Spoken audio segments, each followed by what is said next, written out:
Hola hermanos, ¿cómo están? Bendiciones y bienvenidos una vez más a este programa llamado A través de la Biblia. Un viaje a través de los libros de la Biblia donde realizamos unas panorámicas, breves panorámicas del contenido de cada uno de los libros de la Biblia. Y ya este viaje nos ha llevado, a través de varios programas, nos ha llevado hasta este punto donde estudiaremos el día de hoy el libro de los Salmos. Este es el segundo libro de la tercera categoría del Antiguo Testamento, la tercera sección que nosotros encontramos en el Antiguo Testamento, conocida como libros poéticos, la literatura poética. Ya en programas anteriores hicimos una introducción, hablamos acerca de qué trata la literatura poética, la literatura sapiencial, y en el programa anterior ya realizamos la panorámica del libro de Job. Y el día de hoy vamos a seguir con el segundo libro, como les decía, el libro de los Salmos. Así que vamos a pedir al Señor que Él nos sea acompañando en este tiempo de estudio de su palabra y que el Espíritu Santo también nos sea iluminando nuestra mente. Gracias te damos, Señor, en esta hora por su bendición que nos da nuevamente de poder estar reunidos en torno al estudio de su palabra. Le pedimos en esta hora, Señor, que usted sea despejando nuestra mente, sea trayendo luz a nuestra mente, a nuestro corazón, Señor, para poder comprender su palabra, Señor, y que a través de ella, Señor, nosotros podamos ser mejores hombres y mujeres que expongan claramente tu palabra, Señor. Ser mejores predicadores, Señor, ser hombres y mujeres que apliquen correctamente tu palabra, Señor.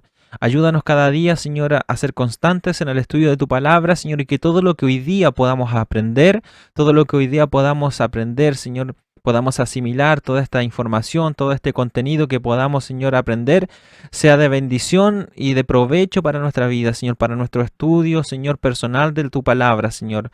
Ayúdanos, Señor, y permítenos, Señor, ser bendecidos a través de tu palabra, Señor. Gracias te damos en esta hora y todo esto te lo pedimos y te lo agradecemos en el nombre de Jesús. Amén y amén. Comenzamos entonces el estudio del libro de los Salmos.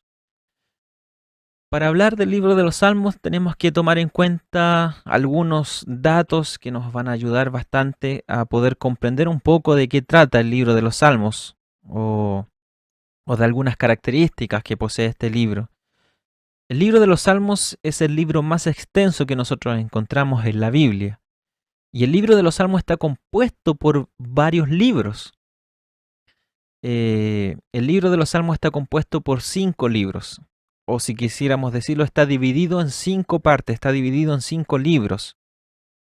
Y la suma de sus capítulos nos da un total de 150 capítulos. Por eso que les decía que el libro de los Salmos es el libro más extenso de la Biblia. Podemos ver que el profeta Isaías posee 66 capítulos y es uno de los libros más extensos de la Biblia, pero pero el libro de los Salmos posee 150 capítulos, es casi el doble del profeta Isaías.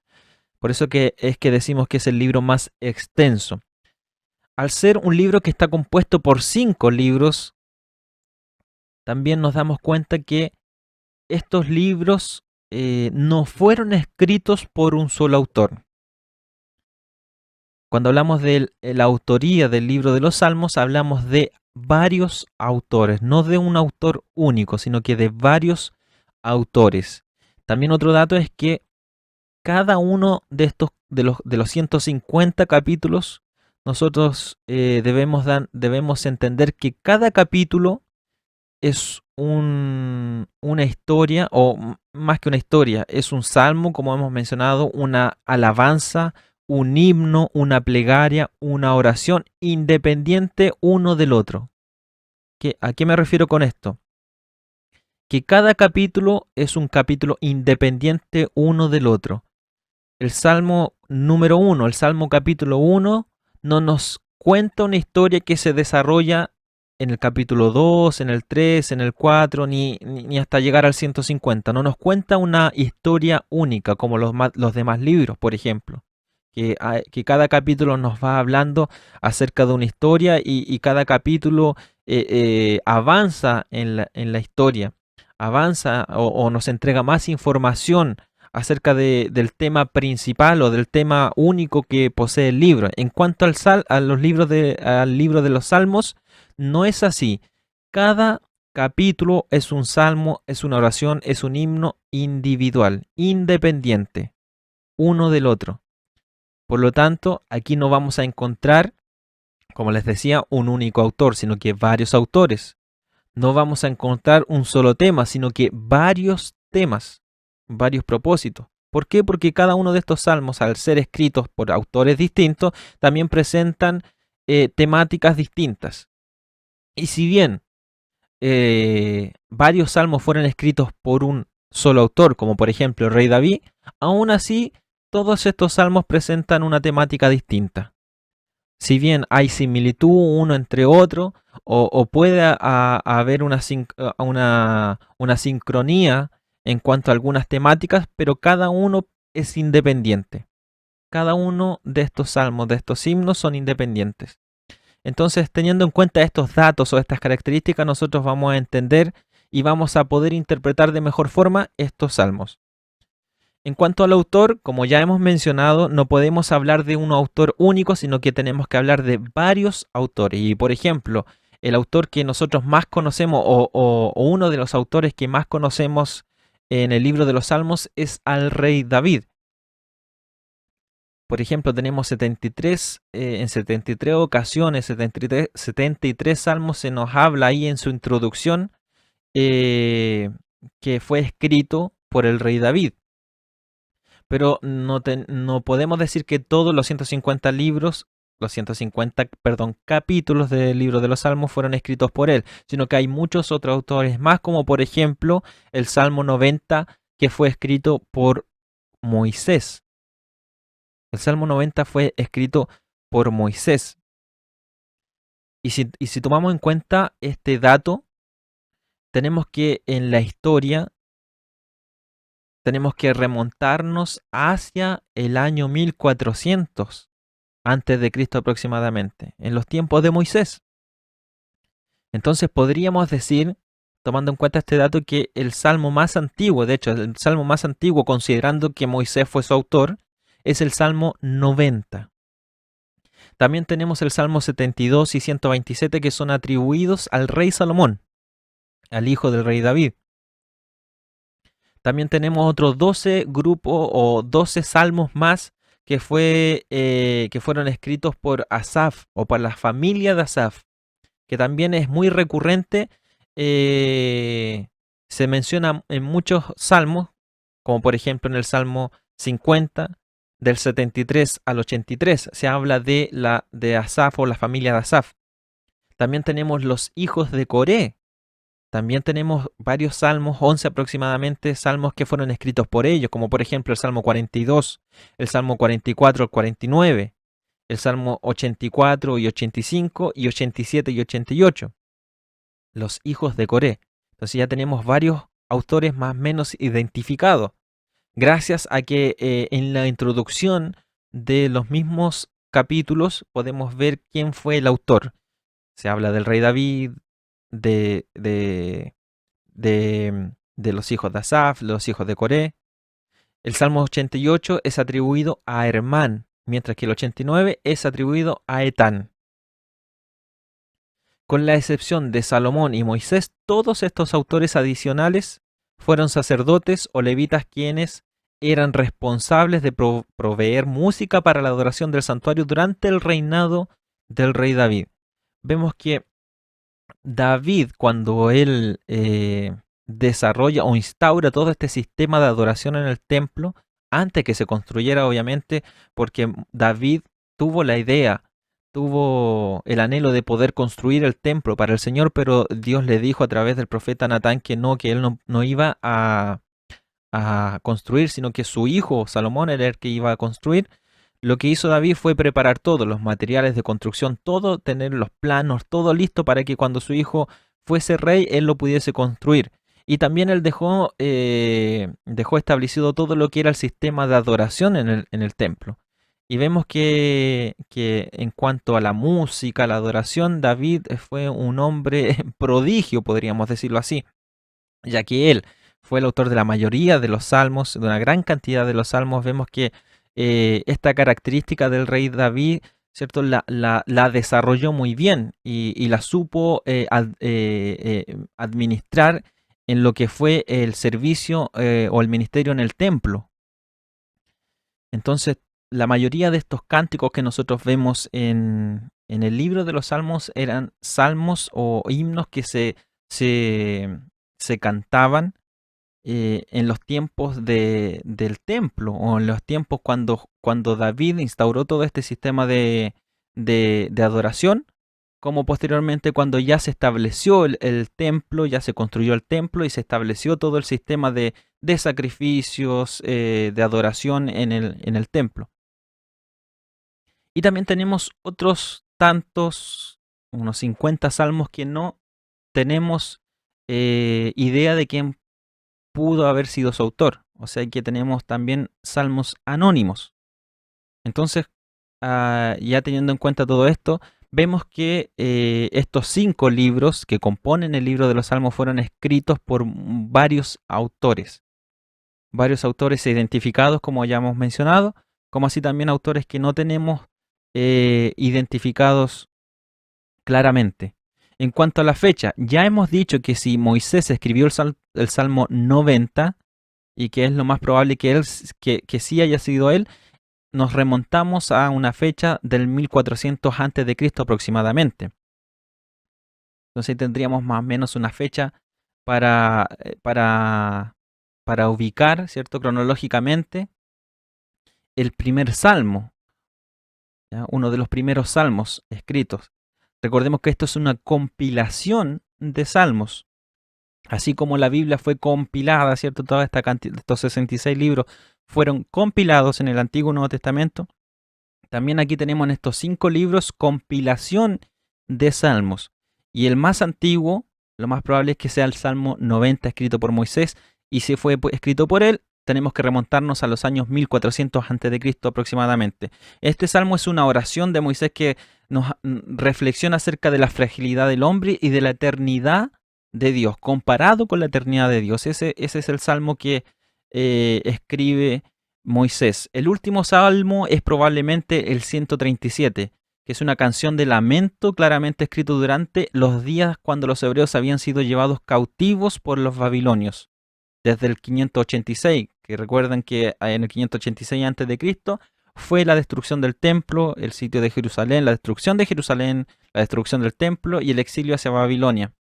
Y el 538 fue el retorno. Recuerden el edicto del rey persa Ciro, que promulgó este edicto que los exiliados, ¿cierto?, podían volver a Jerusalén, reconstruir el templo y adorar a su Dios. Entonces el Salmo 137 puede ser, lo más probable es que sea el último de los salmos escritos, o el último salmo escrito.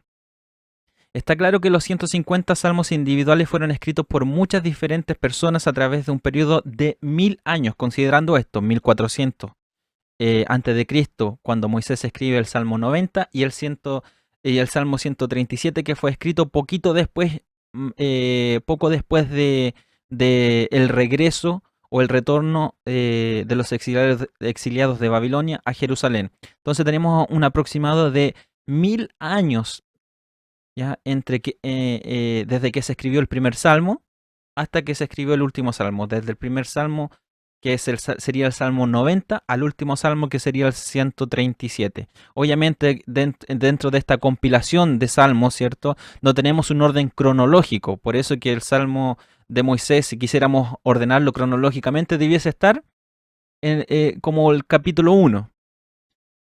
Pero no es así, porque el libro está compilado no cronológicamente, no por fecha, sino que posee otro tipo de orden. Y el Salmo 137, que si lo quisiéramos ordenar cronológicamente, obviamente, debería ser el Salmo 150. Pero tenemos un periodo de 1000 años de escritura. 1000 años de escritura. Entonces tenemos mucha historia también dentro del libro de los Salmos. No una historia como lo vimos en los libros históricos, pero sí me refiero a que en el contexto, en el trasfondo, vemos que hay mucha historia porque son 1000 años. Y podríamos decirlo así de una forma poética, 1000 años de alabanza, 1000 años de adoración, 1000 años de cántico, 1000 años de relación con Dios. Como mencionábamos, no podemos hablar de un solo tema, no podemos hablar de un tema central. Podríamos decir que la adoración o la alabanza puede ser un tema, pero estamos hablando en términos generales, porque el Salmos es un libro de cánticos, de alabanza, de himnos.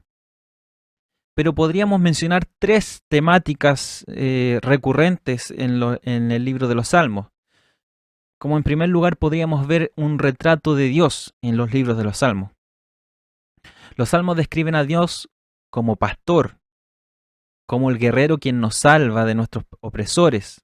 También lo presenta como el rey, como nuestro rey, como nuestro refugio, como nuestro juez, como alguien que es grande entre las naciones, el eterno, el perfecto, el poderoso, paciente, justo, también como comprensivo, como cariñoso, como un Dios bueno, como el campeón de los pobres y los oprimidos. Él le ofrece esperanza a las agobiadas personas honradas, dándoles un vistazo de su glorioso futuro.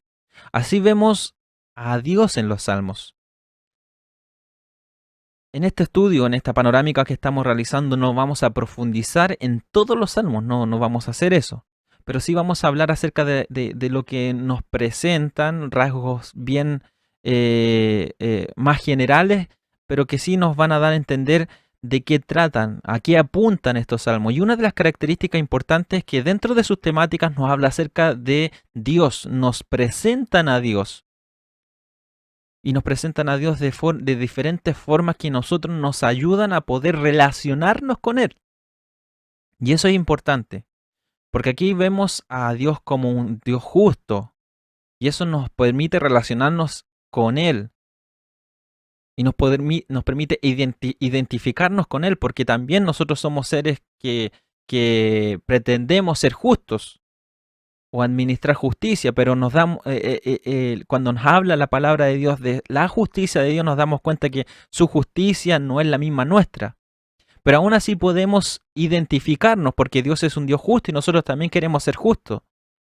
Aunque hay un abismo de diferencia, nos habla acerca de un Dios bueno. También nosotros podemos conocer a Dios porque Dios es un Dios bueno y nosotros también pretendemos ser buenos.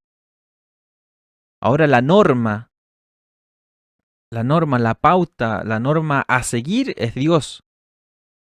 Y eso es lo que los escritores de los salmos, también estos autores, los salmistas también nos enseñan. ¿Cuál es la verdadera justicia? ¿Cuál es la verdadera santidad? ¿Cuál es la verdadera bondad? ¿Cuál es el verdadero camino a seguir? Entonces nos presentan a Dios como el creador, como el grande, como el poderoso, y eso nos da a entender, nos ayuda a nosotros a relacionarnos con Él y nos da a entender cuál es nuestra posición. Nosotros como criaturas, Él como el todopoderoso, como el grande, como el rey de reyes, señor de señores. Entonces vemos en los salmos un retrato de Dios que nos ayuda a nosotros también a comprender cómo es Él en su naturaleza y también cuál es nuestra posición. ¿En qué posición nos encontramos nosotros? ¿En qué condición también estamos nosotros? También dentro de sus temáticas podemos encontrar un modelo de una relación personal con Dios. Los salmos abiertamente se expresan el alcance de las emociones experimentadas en la vida, como por ejemplo el miedo, el amor, la angustia, la consternación, la alegría, la impaciencia, el agradecimiento, la vergüenza, también la culpabilidad, el perdón y depresión que se convierte en esperanza. ¿Cuántas veces hemos leído estos salmos, por ejemplo, del rey David? ¿Hasta cuándo, Señor, vas a cubrir tu rostro de mí? ¿Hasta cuándo no veré tu justicia? ¿Hasta cuándo mis enemigos se ríen de mí?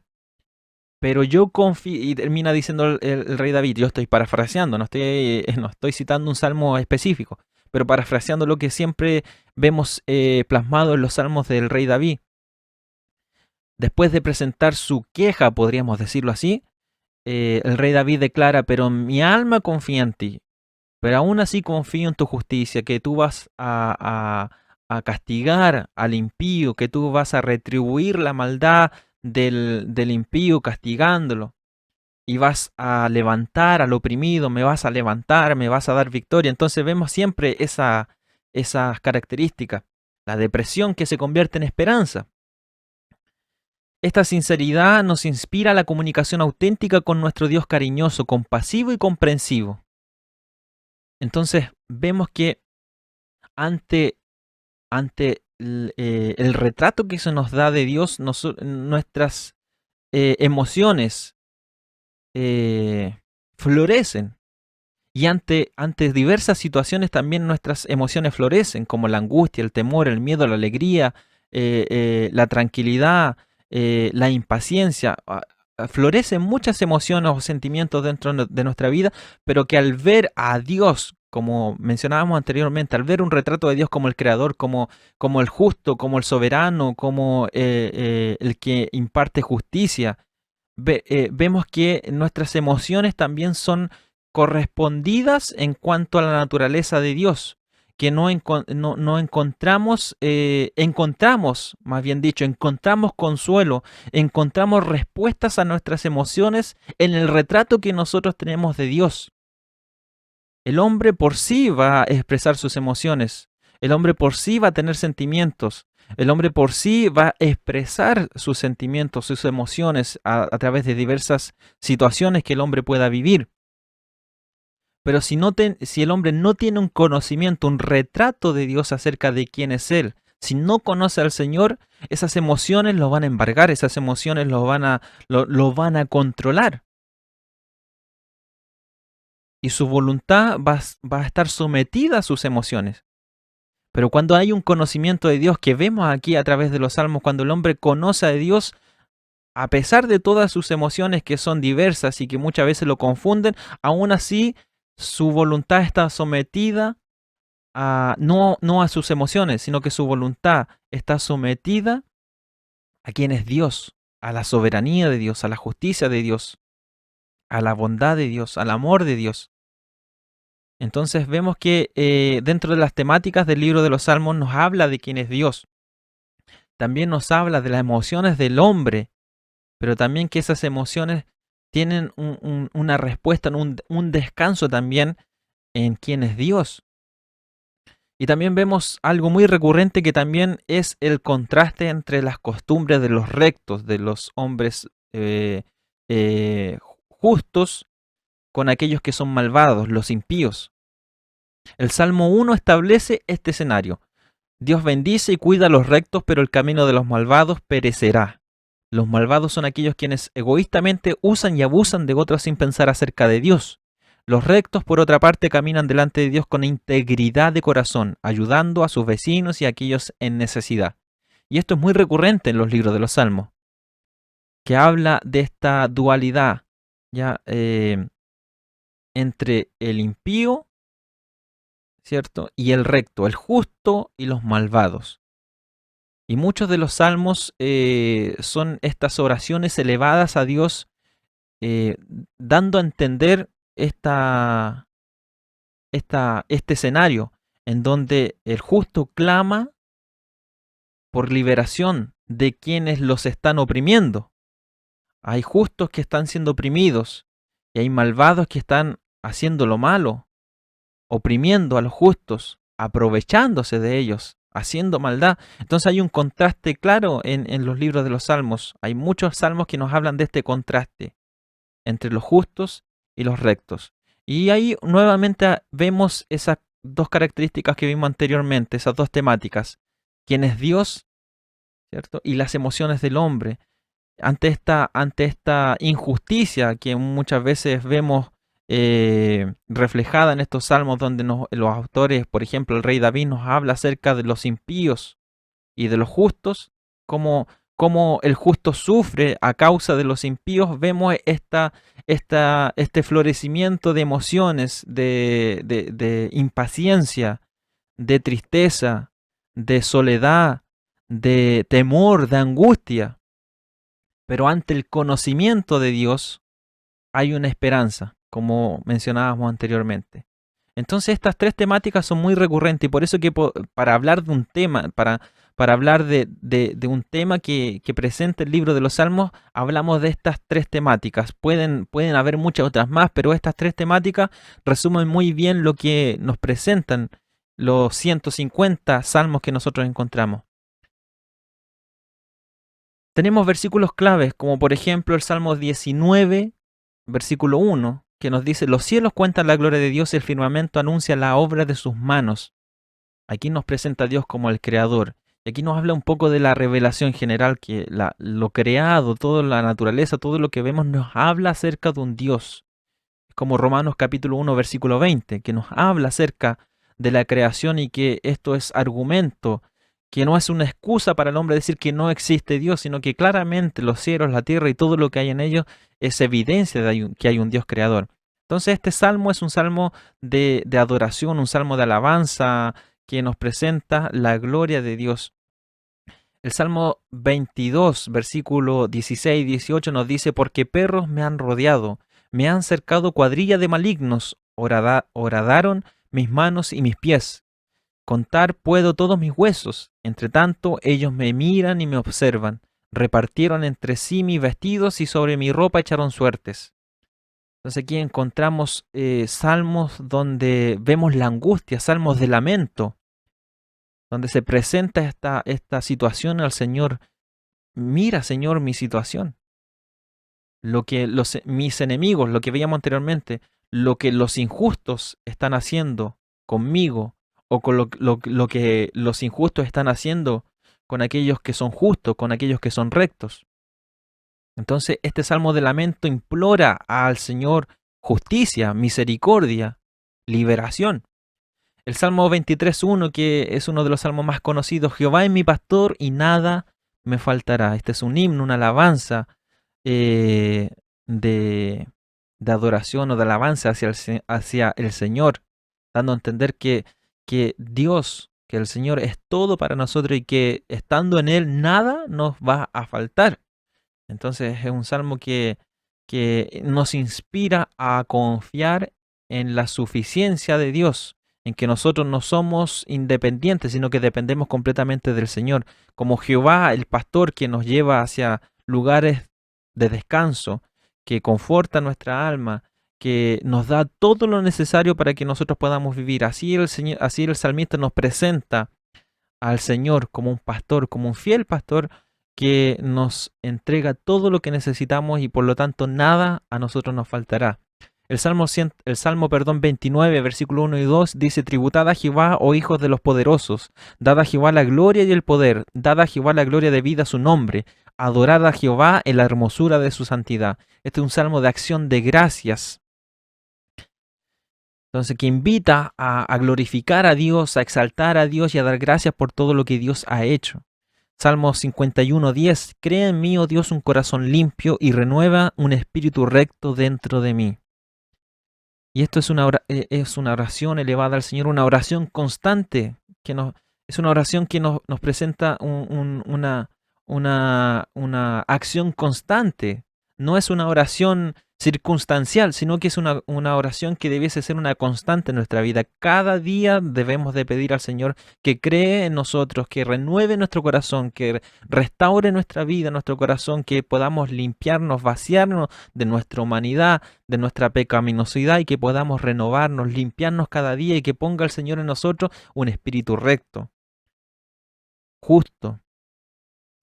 Entonces estos salmos, quizá hay muchos otros salmos, pero tomamos estos como versículos representativos de lo que presentan en su totalidad toda esta compilación de salmos, estos 150 salmos.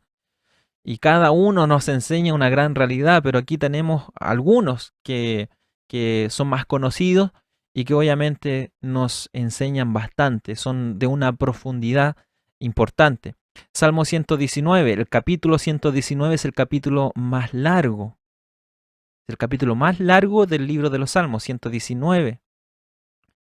El Salmo 119, 1 y 2 nos dice, bienaventurados los perfectos de camino, los que andan en la ley de Jehová, bienaventurados los que guardan sus testimonios y con todo el corazón le buscan. Y una característica del Salmo 119 es que cada uno de sus versículos, el 99,9% de sus versículos, ¿ya? Nos hablan acerca de los mandamientos de Dios, de la palabra de Dios, de la ley de Dios, de los testimonios de Dios. Es una oda, podríamos decir, a la palabra de Dios. Cada uno de estos versículos, con la excepción de unos poquísimos, nos hablan de la palabra de Dios. Es una alabanza completa desde la primera letra del alfabeto hebreo hasta la última. Nos habla acerca de los mandamientos de la ley, de los testimonios de Dios. El Salmo 119 es un acróstico, porque cada sección, hay 22 secciones, si no me equivoco, son 22 secciones de 8 versículos cada uno, y cada sección comienza con la letra del alfabeto hebreo. Es un acróstico.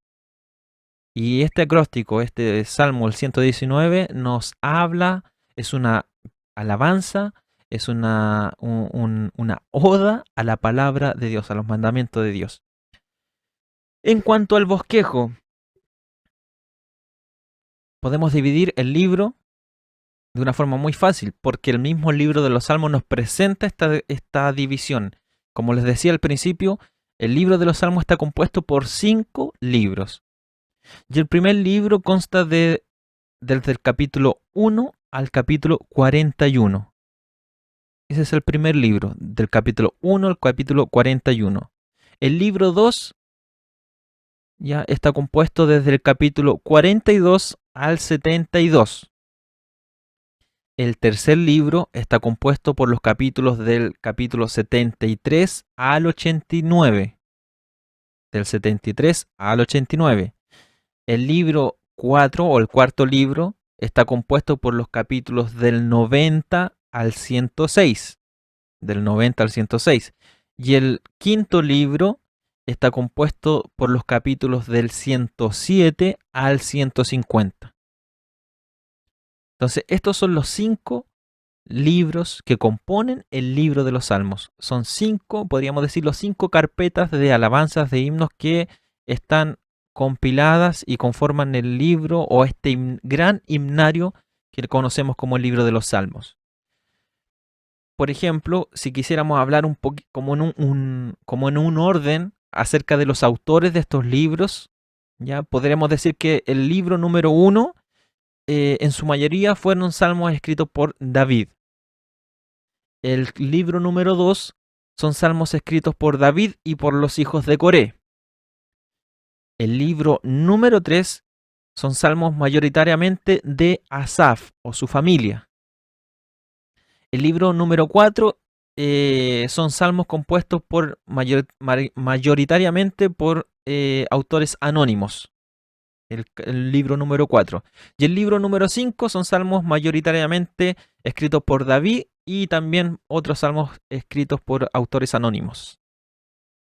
Entonces, aquí tenemos estos 5 libros que componen el libro de los Salmos.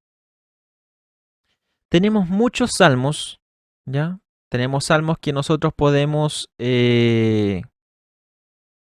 identificar y podemos clasificar algunos salmos. Entonces vamos a hablar acerca de la clasificación de los salmos, algunos tipos de clasificación que nosotros podemos encontrar en todos estos capítulos. Por ejemplo, tenemos salmos de lamento. ¿Se acuerdan que hablamos un poquito acerca de esto? Cuando vimos un salmo, un versículo clave. Este grupo está compuesto por los salmos que expresan una profunda confianza en Dios y nos ayudan a expresar nuestras luchas, sufrimientos o fracasos al Señor. Existen salmos de lamentos individuales, como por ejemplo el 42, el 71 o el 88, como de lamentos colectivos, como por ejemplo el Salmo 12, 44, 94. Este es el grupo más grande, incluye más de 60 salmos que más de 60 salmos de los 150. O sea que un grupo muy grande, salmos de lamento.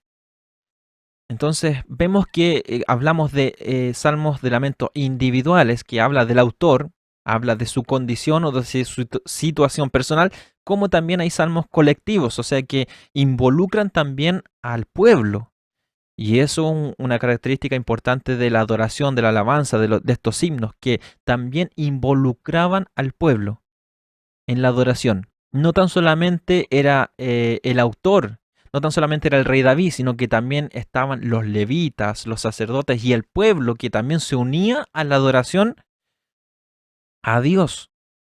Los elementos de un salmo de lamento pueden incluir, por ejemplo, a quién va dirigido el salmo, la causa del lamento, muestra de confianza hacia Dios, obviamente, petición de liberación por la situación que se está viviendo, seguridad en que Dios va a obrar, o sea, la seguridad que Dios va a responder y va a responder con justicia, con misericordia, y alabanza por la gracia de Dios. Entonces vemos que hay una petición, hay un lamento, hay una situación triste por la cual el autor está clamando a Dios, está elevando este cántico. Y quizás no ve la respuesta inmediatamente, pero sí se adelanta aquello y confía en que Dios lo va a ayudar, confía en que Dios va a responder, presenta su situación, pide al Señor y tiene la seguridad que Dios va a obrar. Y alaba al Señor como si ya el Señor hubiese respondido, y eso es importante. Y eso también nos hace pensar a nosotros cómo nosotros debiésemos orar, cómo nosotros debiésemos presentar nuestra alabanza, nuestra adoración, por ejemplo, en un tiempo de aflicción, de angustia, y presentamos nuestro lamento al Señor. Presentamos nuestro lamento como si no tuviésemos esperanza de que Dios obre en nuestra situación, que Dios responda a nuestra petición.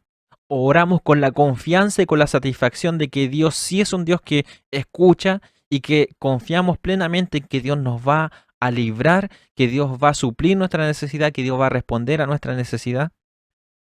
Entonces, todo eso depende de lo que vimos hace un momento atrás, de cómo nosotros conocemos a Dios. Y en los Salmos se habla claramente de Dios como un Dios protector, un Dios salvador, un Dios creador, un Dios omnipotente, un Dios todopoderoso, que nos conoce, que es bueno, bondadoso. Si nosotros no tenemos un conocimiento de Dios, si no conocemos a Dios como un Dios bondadoso, un Dios que responde, claramente nuestra oración va a ir en una dirección o nuestra oración va a ser desde un punto de vista eh, de duda, va a ser inconsecuente.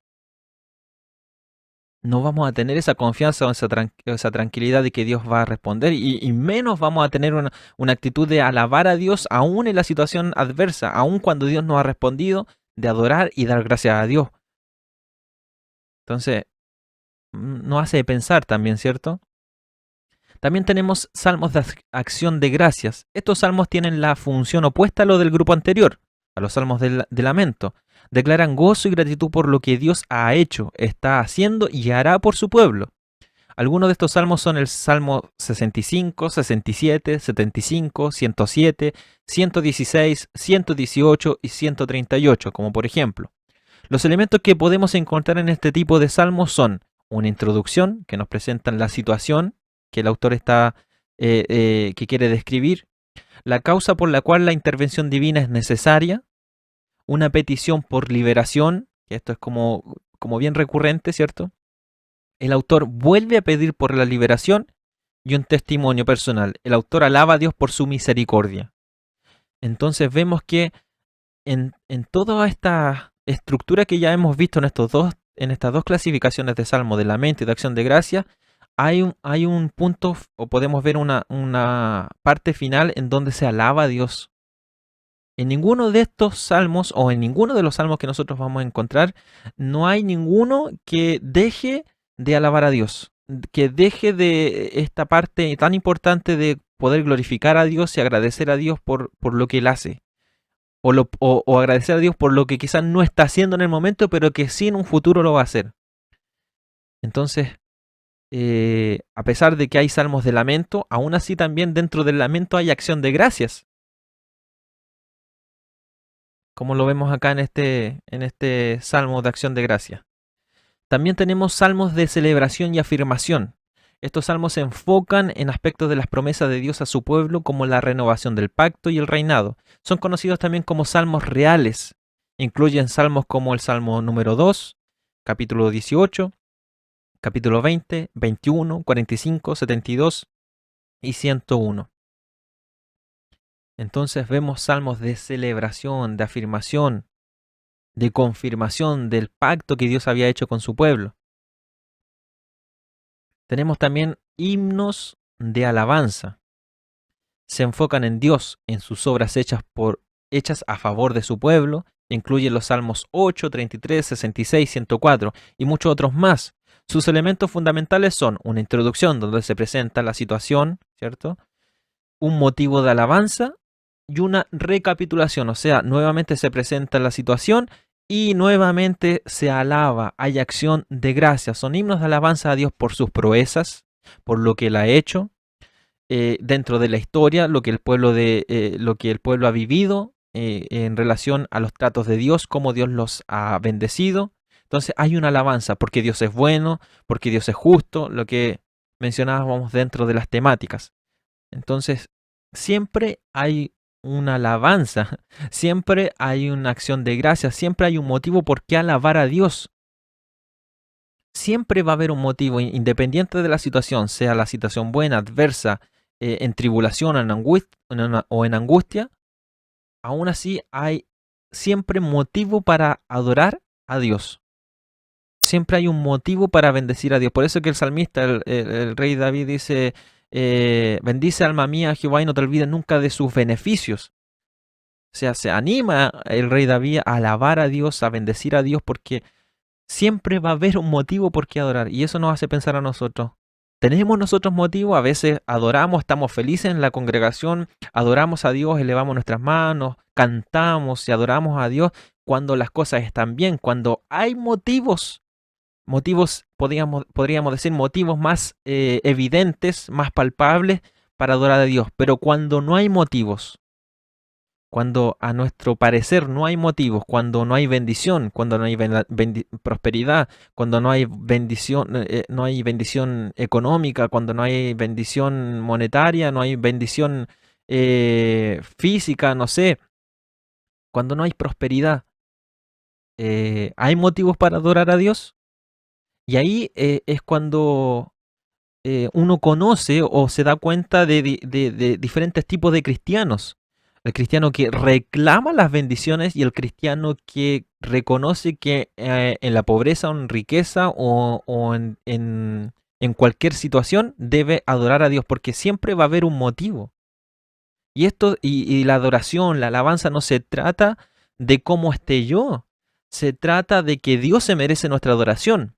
Y Dios, de alguna u otra forma, Él merece ser adorado y merece nuestra alabanza. Vamos a ver salmos donde no hay una alabanza por lo que ha hecho Dios. No hay una adoración, no hay un cántico de alabanza, no hay una acción de gracia por lo que ha hecho Dios. Aunque Dios ha hecho muchas cosas que son motivo de alabanza, pero en algunas ocasiones el salmista va a alabar a Dios porque Dios es un Dios creador, porque Dios hizo los cielos, porque Dios hizo la tierra, porque Dios se merece nuestra alabanza y nuestra adoración. Siempre va a haber un motivo. Tenemos salmos de la historia de la salvación. Estos salmos hablan de la manera en que Dios ha preservado históricamente a su pueblo. La respuesta es de alabanza y agradecimiento. Por ejemplo, tenemos los salmos 78, 105, 106, 135, 136, que nos hablan, por ejemplo, cuando se remonta muchas veces a tiempos cuando el pueblo de Israel estaba en Egipto, cómo Dios los sacó, cómo Dios los mantuvo en el desierto, cómo Dios proveyó el pan, el maná, cómo Dios proveyó de agua, de las peñas. Entonces, vemos dentro de la misma historia cómo Dios trabajó, cómo Dios obró a favor del pueblo. Y también este es un motivo de alabanza para el pueblo de Israel, para el pueblo de Dios.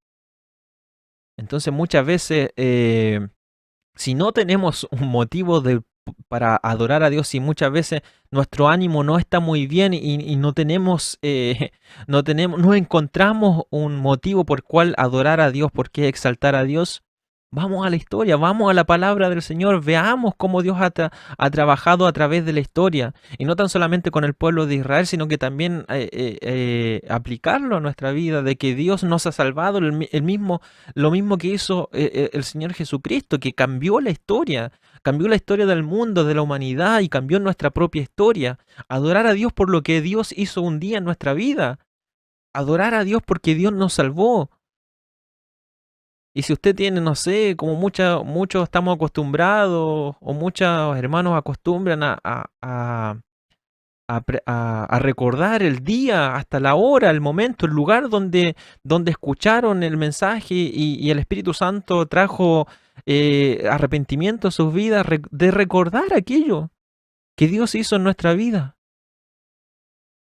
cómo Dios cambió nuestra historia. Y bendecir y adorar y exaltar al Señor, elevar un cántico nuevo, que nuestra boca está llena de alabanza, de adoración hacia el Señor. Entonces el pueblo de Israel también tenía una historia con Dios, y esto también lo dejó plasmado en sus alabanzas. Y era motivo para el pueblo, era un motivo muy importante o una motivación muy importante para poder adorar a Dios. También tenemos salmos de sabiduría. ¿Se acuerda cuando hablábamos de libros sapienciales, los libros de sabiduría que eran Job, Proverbios, Eclesiastés? Pero también tenemos aquí en los salmos, también tenemos sabiduría. Estos salmos se enfocan en la sabiduría, contrastan al malvado con el justo, como veíamos también en una de los tres temáticas que vimos, ese contraste entre el justo y el impío. Y declaran la importancia del temor a Dios. Este grupo está constituido por los salmos 36, 37, 49, 73, 112, 127, 128 y 133, entre otros. Entonces tenemos también sabiduría, tenemos también enseñanza, consejos dentro de estas oraciones, de estos cánticos, de esta alabanza, que obviamente también incluían o hacían partícipe también al pueblo. También hacían partícipe al pueblo, y obviamente esto era de beneficio para todos ellos, ¿cierto? Obviamente para nosotros también es de beneficio la sabiduría, el conocimiento de Dios. También tenemos canciones de confianza o salmos de confianza. El enfoque aquí está en la confianza que se puede tener en Dios en medio de circunstancias adversas y la manera en que su pueblo expresa esa confianza. En este grupo están el Salmo capítulo 11, 16, 23, 27, 62, 63, 91, 121, 125 y 131. Entonces, una de las características que nos presenta también los salmos, como esta clasificación que estamos mencionando, es la confianza. Y eso nos invita a nosotros a poder confiar en el Señor en diversas situaciones, y que esa confianza se transforme también en una actitud de alabanza, en una actitud de adorador, en una actitud, en un hombre y una mujer que alabe y adore a Dios constantemente a pesar de las diferentes circunstancias. En todo tiempo debemos adorar al Señor, que en todo tiempo haya una palabra, una alabanza en nuestra boca de agradecimiento, de alabanza, de gloria para el Señor. Pablo y Silas, estando en la cárcel, cantaban y alababan a Dios con salmos, con himnos espirituales. Y eso es muy importante. También tenemos salmos imprecatorios, y esto también es bien importante que podamos mencionar. Los salmos imprecatorios expresan en primera persona los sentimientos y pensamientos más profundos de los salmistas mientras experimentaban alguna situación extremadamente difícil. Por esta razón, casi todos los salmos imprecatorios son un clamor a Dios. Y este clamor a Dios tenía una característica muy importante, porque cuando el salmista presentaba su situación, también clamaba por venganza y expresaba ese sentimiento, esa emoción de querer vengarse de sus enemigos y que Dios hiciera justicia. Y muchas veces los términos en que los autores lo hacían eran muy, muy crueles, porque ellos esperaban venganza. Y esto nos da a entender también que, como mencionábamos, los sentimientos y las emociones afloran en los escritores en diversas situaciones. Y también vemos que el enojo o la ira y estas ganas de venganza también dominaban también al hombre. Pero más que dominaban al hombre, eh, se impregnaban de estas emociones, pero también tenían esa confianza en que el Señor haría justicia. Vamos a hablar un poquito más de esto, pero que vamos a mencionar un poquito acerca de las características que tenían estos salmos. En primer lugar, son parte del clamor por liberación del enemigo, porque estaban siendo oprimidos. Concuerdan con los planes divinos para los malos. O sea que lo que estaban pidiendo, a pesar de que estaban pidiendo venganza, que Dios castigara, que Dios incluso exterminara a sus enemigos, aún así lo que pedían también estaba dentro de los planes de Dios, en cuanto a que Dios también castiga al malvado, también Dios castiga a aquel que está oprimiendo, castiga, también retribuye a, a, a la maldad de los hombres y hace justicia. Entonces tampoco ellos estaban pidiendo algo que el Señor no iba a hacer, que quizás se tardaba, pero en algún momento Dios lo iba a hacer, como hemos visto, como Dios mismo disciplinó al pueblo de Israel a través de las naciones, Moab, los filisteos, ¿cierto? Que se levantaban en los tiempos de los jueces y que eran instrumento de juicio para el pueblo de Israel que era desobediente, así también como el mismo pueblo de Israel que fue el reino del norte, Israel, que fue sitiado por el imperio asirio y que luego fueron llevados al cautiverio a través del el mundo antiguo, así como también Judá, que en el 586 a.C. fue también por mano de los babilonios, fue exiliado, fue destruido Jerusalén, el templo fue exiliado, y ellos fueron ajusticiados por Dios. El castigo que vino sobre ellos fue a causa de su maldad. Entonces está dentro de los planes de Dios, o sea, dentro de cómo Dios obra en su justicia. Eso obviamente para el que obra mal, eso va a ser el resultado o la consecuencia. Expresan confianza en Dios, a pesar de que ellos quieren venganza, pero confían en la justicia de Dios y buscan la gloria de Dios, buscan también, no buscan un beneficio propio, sino que también buscan honrar el nombre de Dios con aquello, que el nombre de Dios no sea tomado en vano, que el nombre de Dios no sea burlado, que el nombre de Dios que el testimonio de Dios también no sea vituperado. Por ejemplo, el Salmo 109, versículos 6 al 13, describe un profundo deseo de que la desgracia, la muerte y la destrucción impacten la vida del enemigo. Quizás son palabras fuertes, pero así fue como lo describieron los autores, algunos escritores de los Salmos. O este otro pasaje, por ejemplo, bienaventurado será el que tome y estrelle tus pequeños contra la peña. El Salmo 137, versículo 9. Ese Salmo 137, se recuerden que es el último, posiblemente, es el último dentro de haciendo una cronología histórica, es el último que fue escrito alrededor del 538, 537 antes de Cristo, poco después del cautiverio babilónico. Entonces aquí el autor habla como desde la perspectiva de aquellos que fueron llevados al cautiverio. Entonces el autor pide que así como ellos fueron tratados de mala forma por los babilonios, ellos también piden que el Señor los trate, o sea, que Dios haga justicia, y ellos ocupan estas palabras. Por ejemplo, dice, bienaventurado quien fuese, quien estrelle tus pequeños contra la peña, o sea, están pidiendo eh, venganza y con palabras fuertes. O sea, ese era el deseo que ellos tenían, que los hijos de los babilonios fuesen estrellados, fuesen mutilados al estrellarse con las peñas, con las rocas. O sea, eso era lo que estaban pidiendo. Ahora la pregunta, en base a todo esto, que se habla de salmos que piden venganza, que piden la muerte, la desgracia, la destrucción para el enemigo. ahora nosotros debemos orar de esa misma forma. ¿Debemos nosotros elevar oraciones de imprecación pidiendo venganza? Entonces, ¿qué es lo que nos dice la palabra de Dios? Mía es la venganza.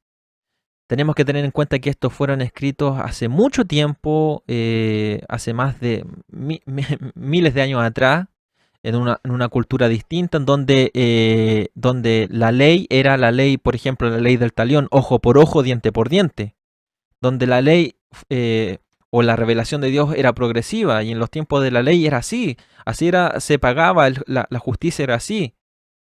Si alguien robaba algo, se tenía que reponer lo justo y lo necesario. Por eso que es ojo por ojo, diente por diente. Si alguien le sacaba un ojo, el otro le sacaba el otro, para que no fuese algo desmedido, ni que fuera algo menor, que uno retribuyera con algo menor, ni con algo tampoco de mayor valor, sino que fuese justo, ojo por ojo, diente por diente. Entonces también dentro de ese conocimiento o de ese modo de pensar que había en aquel entonces, del tipo de revelación que nosotros encontramos en estos escritos, claramente nosotros no nos vamos a comparar hoy en día con la revelación que tenemos y con la mayor revelación que vino a través de Jesucristo, cuando nos dice nos ordena a amar a nuestro prójimo, obviamente, a orar por aquellos que desean el mal para nosotros. Entonces, ¿debemos orar de esa forma? No lo debemos hacer. Ahora, ¿está en la Biblia? Sí, está en la Biblia, pero no sé si hemos mencionado anteriormente esto, pero en la Biblia hay muchas cosas que son descriptivas, pero no prescriptivas. Y eso lo vamos a ver también en el libro de los Hechos, o sea, nos vamos a adelantar mucho, pero hay cosas que en la Biblia solamente están descritas y que no involucran un mandamiento, no nos están queriendo decir que hagamos lo mismo. Pero hay otras cosas como la ley de Moisés, por ejemplo, los mandamientos o ordenanzas de Jesucristo que nos están describiendo un hecho, ¿cierto? Y que además nos involucra aquella descripción que nosotros también lo hagamos, un mandamiento. Amen al prójimo, amen a Dios, amen al prójimo. No es que está describiendo solamente algo que Jesucristo dijo, sino que Jesucristo al decir eso también nos manda a nosotros a hacerlo. Hay una prescripción. Entonces hay porciones bíblicas que nosotros tenemos que también darnos cuenta de si es una descripción de algún evento o de algún hecho histórico, o también a través de aquella descripción, también hay una prescripción. Y pongo un ejemplo de esto. Por ejemplo, en el Nuevo Testamento, en el libro de los Hechos, cuando dice que los primeros cristianos vendían todas sus heredades, sus tierras, sus terrenos, ¿cierto? Y todo lo entregaban a los pies de los apóstoles. El dinero lo administraban los apóstoles, ¿cierto? Se desprendían de todo y lo entregaban a los apóstoles. Ahora, eso es ese relato es algo descriptivo o prescriptivo. Claramente ahí no está describiendo un hecho, no está describiendo una situación que se dio en los inicios de la iglesia, pero no está queriendo decir, el texto no quiere decir que nosotros también tenemos que hacer lo mismo. Ahora nosotros lo podríamos tomar como un ejemplo, podríamos extraer el principio que es la generosidad, dar, ¿cierto?, con alegría, dar para la obra del Señor sin esperar algo a cambio, dar generosamente, pero no nos está prescribiendo hacerlo. Entonces, en cuanto a las oraciones imprecatorias que piden venganza, claramente hoy en día un cristiano no necesita hacerlo. A la luz de la Escritura no necesitamos tener ese tipo de oraciones. Otro tipo de salmo que encontramos también es los salmos mesiánicos. Encontramos a Cristo en estos salmos. Estos salmos son bastante fáciles de relacionar con Cristo y su obra en la cruz. Por ejemplo, encontramos en el libro de los Salmos la expresión de Jesús en la cruz. Dios mío, ¿por qué me has desamparado? Pero el reto es ver cómo todos los salmos de una o de otra forma se relacionan con él. Tenemos que tener en cuenta que la interpretación bíblica es cristocéntrica. Tenemos que tratar de ver a Cristo en cada uno de estos libros y en cada uno de estos capítulos. A veces hablan directamente de su reinado, autoridad y dominio, como en el Salmo capítulo 2, que nos habla acerca del reinado del ungido de Dios. Otras veces muestran una gran necesidad del salmista o el pueblo que solo el Mesías puede suplir adecuadamente, como la necesidad de venganza en contra de los enemigos o la necesidad de ser liberado de la opresión y el sufrimiento o de ser perdonado, como el Salmo capítulo 51 nos presenta. Entonces tenemos también estos salmos mesiánicos que nos hablan claramente acerca de Cristo, claramente acerca de su ministerio. Y el Salmo capítulo 2 nos habla mucho acerca de la autoridad, del dominio, del reinado de Jesucristo, del ungido de Dios. Como conclusión, ya hemos hablado bastante acerca de las temáticas que nos presenta el libro de los Salmos, de los tipos o clasificación de salmos que podemos encontrar. Y ahora vamos a concluir y vamos a mencionar algunas cosas bien importantes, como por ejemplo, que los salmos nos ayudan a los creyentes, nos ayudan a nosotros en la actualidad a entender a Dios, a ellos mismos y a sus relaciones con Dios. O sea, nos ayuda a entender a Dios y a nosotros mismos. ¿Se acuerda cuando hablábamos las primeras temáticas?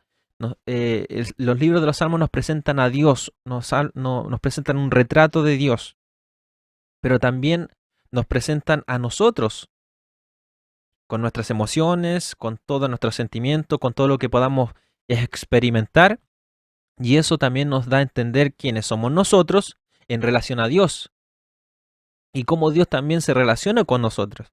Entonces, en la actualidad, obviamente podemos extraer claramente estos principios.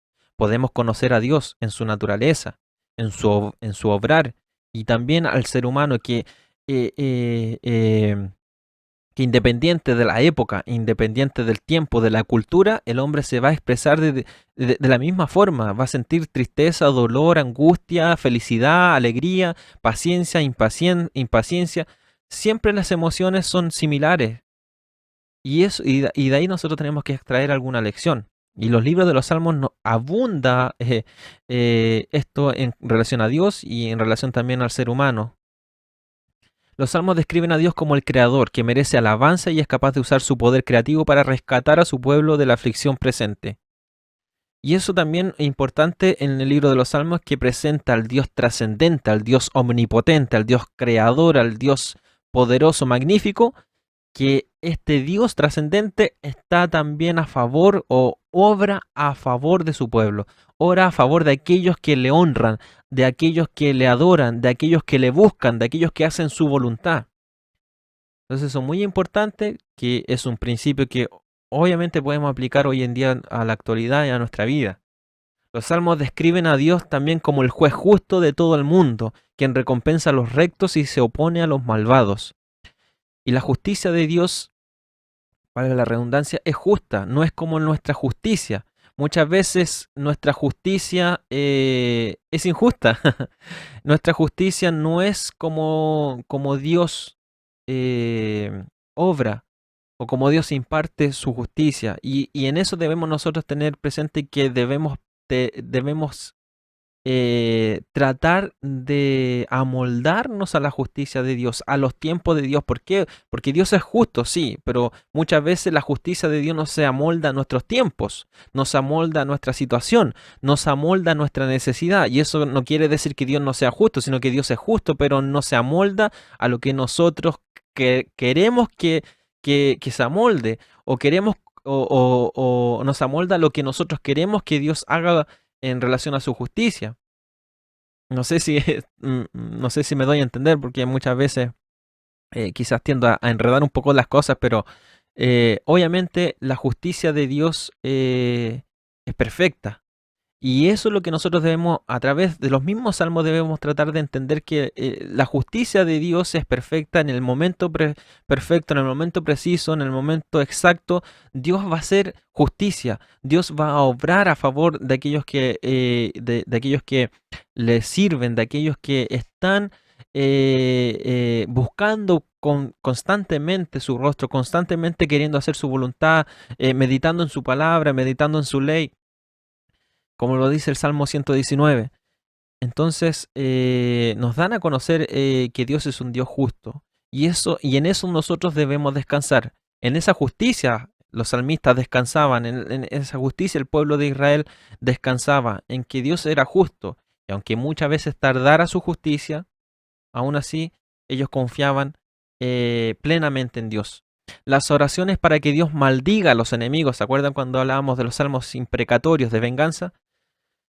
Las oraciones para que Dios maldiga a los enemigos del salmista deben entenderse en parte como afirmaciones de la justicia de Dios y como la certidumbre de su juicio. Nuevamente hablamos de la justicia de Dios. Aunque tarde la justicia, aunque nosotros muchas veces nos impacientemos y queremos ver el castigo de Dios, queremos ver que los impíos, los malvados sean juzgados y sean tratados conforme a su maldad, a su impiedad, a su pecado, nosotros tenemos que orar hoy en día para que Dios haga su voluntad.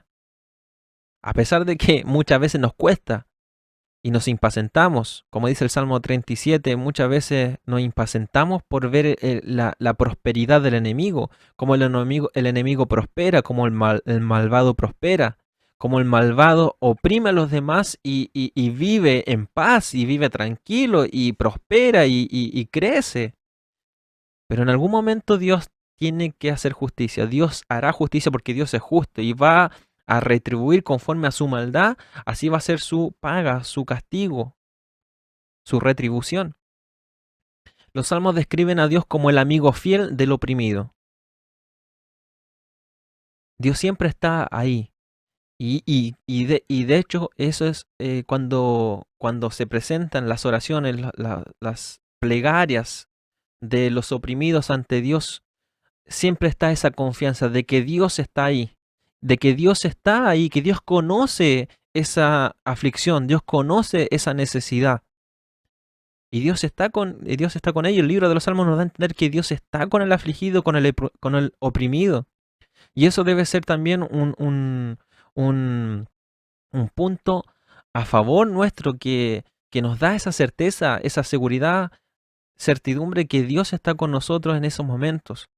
Y en esto, quizás para muchos ya suene un cliché de que Dios está contigo y no esperemos a que Dios se manifieste de una forma sobrenatural en esos momentos, sino que en el silencio, en la soledad o en la impaciencia muchas veces, confiemos en que Dios está realmente con nosotros, porque muchas veces en la soledad, muchas veces en la tristeza, muchas veces en el silencio es que Dios está probando nuestra vida.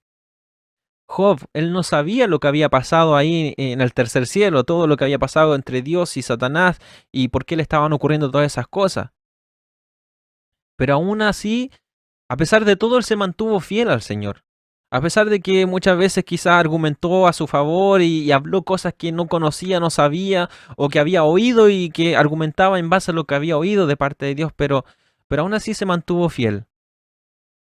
Se mantuvo ahí, se permaneció en la voluntad de Dios. Así también nos invita la palabra de Dios a nosotros a través de los salmos, que seamos pacientes y que Dios está con nosotros, es amigo fiel del oprimido, que Dios no va a dejar esa causa injusta que está sobre nosotros sin respuesta, sin justicia. Entonces debemos agradecer a Dios y volvemos a lo que hemos visto anteriormente, que eso sea también un motivo de alabanza a Dios en medio de la soledad, que la soledad que estamos viviendo sea también un argumento o un motivo de adoración a Dios. Los salmos enseñan sobre la fidelidad de Dios a través de la historia de Israel y hacen énfasis en las promesas de Dios a David y a sus descendientes, promesas que no se cristalizan acabadamente hasta Cristo. Y eso también tiene que ver con las profecías o con los salmos mesiánicos, que vemos que hay promesas o palabras que el rey David pronunció, o que también Dios habló al rey David y que también se cumplen en la vida y en la obra de Cristo. Entonces vemos también la figura de Cristo, vemos a Cristo en el libro de los Salmos. Entonces no es indiferente a nosotros, no es indiferente al Evangelio. De hecho, hay muchas citas del Nuevo Testamento que citan el Antiguo Testamento y citan específicamente el libro de los Salmos.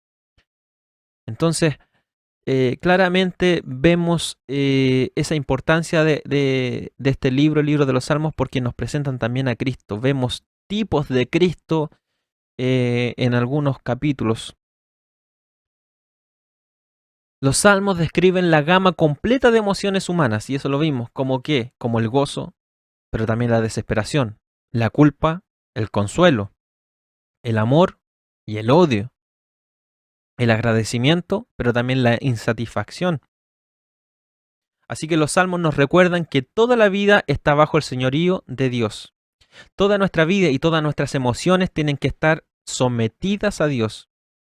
Y también sometida a nuestra voluntad. Si nuestra voluntad es hacer la voluntad de Dios, nuestras emociones también van a estar sometidas a esa voluntad. Y no nuestra voluntad sometida a las emociones, porque cuando las emociones nos embargan y nos dominan, ahí es muy complicado, porque somos guiados por emociones y no por convicciones, no por una mente sometida a la voluntad de Dios. Cuando queremos hacer la voluntad de Dios, nuestras emociones van a estar sometidas a la voluntad de Dios. No, esa gama de emociones, sean positivas o negativas. Cuando Jesucristo, él estaba en Getsemaní y estaba en agonía, en sufrimiento por lo que iba a suceder, él dice, pasa de mí esta copa si es posible, Señor, pero que no se haga mi voluntad, sino que se haga la tuya. O sea, habían emociones en Jesucristo. Y él dice, si es posible, no quiero beber de esta copa, Señor, pero no se haga mi voluntad, sino la tuya. Jesucristo tenía sus emociones, toda esta gama de emociones que él podía experimentar, las sometió a la voluntad de Dios.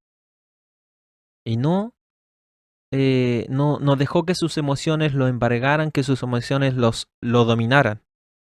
Porque la historia hubiese sido totalmente distinta. Y eso nos enseña a nosotros que nuestra mente tiene que ser la mente de Cristo, como dice la Escritura, como dice el apóstol Pablo, y que nuestra voluntad y que nuestra voluntad esté sometida a la voluntad de Dios, porque si nosotros estamos sometidos a la voluntad de Dios, nuestras emociones van a estar sometidas a esa voluntad. Los salmos ilustran la amplia gama de respuestas humanas a Dios, la alabanza, la confesión, súplicas por ayuda, acción de gracias. Todo eso está también, nos ilustra en los libros de los salmos, esa respuesta que nosotros podemos entregar. Porque obviamente nosotros tenemos que responder a Dios. Si nosotros no respondiéramos a Dios con alabanza, con confesión, con súplica de ayuda, con acción de gracia, no tendríamos una relación con Dios. No sería una relación fluida con Dios. Porque Dios espera también una respuesta de parte de nosotros. No porque se beneficie de nuestra respuesta, sino que nosotros nos beneficiamos de una relación con Dios. Y Dios espera que nosotros también respondamos a Él. Confesemos nuestros pecados, que humillemos nuestra vida al Señor, que alabemos también al Señor, que le exaltemos, que podamos dar gracias a Dios. Dios espera también una respuesta de parte de nosotros. Y también, por último, los salmos nos sirven como una fuente de referencia para la adoración cristiana, tanto pública como privada. Tanto pública como privada. ¿Qué quiere decir esto? Que los salmos, así como el rey David instaba también, hay salmos que muchos estudiosos nos dicen que también habían estrofas de los salmos que eran recitadas por el músico, por el cantante, pero también tenía una otra estrofa de coro que el pueblo repetía también, o que había un coro que también respondía. Entonces, incluían a los demás, incluían al pueblo en esta adoración. Así también el Señor espera que nosotros también tengamos una adoración propia, una adoración personal, una alabanza personal por lo que Dios ha hecho personalmente en cada uno de nosotros, pero también que también alabemos a Dios colectivamente, que juntos alabemos al Señor, que juntos, como dice el mismo Salmo, que es bueno habitar los hermanos juntos y en armonía, que cantemos, que alabemos, que adoremos al Señor juntos, para que también haya allí una comunión, que juntos como iglesia Dios nos llamó a ser parte de su iglesia, a ser parte del cuerpo de Cristo, y eso nos involucra a todos.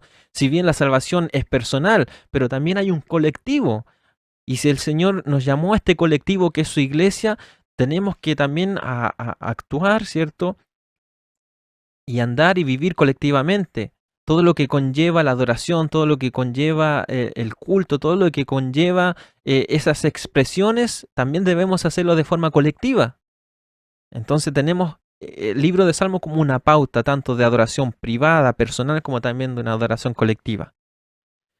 Y así damos por finalizado este estudio acerca del libro de los Salmos. Hablamos panorámicamente, hablamos de temas generales, pero que nos ayudan a comprender de qué trata este libro. Así que gracias le doy a Dios por esta bendición que me dio de compartir nuevamente con ustedes, estudiando el libro de los Salmos. El próximo programa hablaremos del libro de Proverbios. Así que agradecemos a Dios por este tiempo, por estos minutos que estuvimos, y le dejo invitado al próximo programa de A Través de la Biblia. Que Dios le bendiga.